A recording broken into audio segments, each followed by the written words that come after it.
আপনার মোবাইলে যতগুলো অ্যাকাউন্ট আছে পাসওয়ার্ড ভুলে গেছেন, সহজেই বের করতে পারবেন। যেমন বিকাশ, নগদ, ফেসবুক, মেসেঞ্জার এবং গুগল অ্যাকাউন্ট।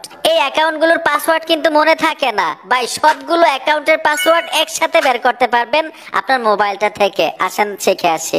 আমি মূল ভিডিওতে চলে আসলাম। অনেকে কিন্তু বিকাশ, নগদ, ফেসবুক এবং গুগল অ্যাকাউন্টের পাসওয়ার্ড ভুলে যান, তখন মনে করতে পারেন না, লিখে রাখছিলেন, হারাই ফেলছেন।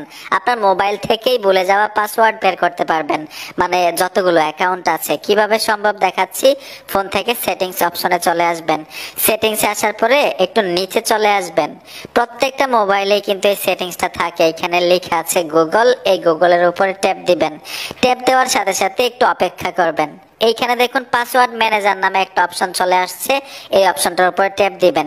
ট্যাপ দেওয়ার সাথে সাথে এই যে দেখুন আপনার মোবাইলে যতগুলো অ্যাকাউন্ট করেছিলেন, অ্যাকাউন্ট করার টাইমে পাসওয়ার্ড সেট করেছেন, তখন সেভ নামে একটা অপশন আসছে, সেভ করেছেন, এইখানে চলে আসছে। আপনি যদি ট্যাপ দেন আপনার স্ক্রিন লক চাইবে, স্ক্রিন লকটা দিয়ে দিবেন, সাথে সাথে পাসওয়ার্ড শো করবে। ঠিক এরকম ভাবে যে অ্যাকাউন্টের পাসওয়ার্ড দরকার আপনি নিতে পারবেন। তবে অ্যাকাউন্ট করার টাইমে পাসওয়ার্ড যখন সেট করেছেন, যদি সেভ করে থাকেন এইখানে থাকবে। আশা করি বুঝতে পেরেছেন। পাসওয়ার্ড সেট করার টাইমে যদি সেভ করে রাখেন, মোবাইলে কোত্থেকে বের করতে হয়।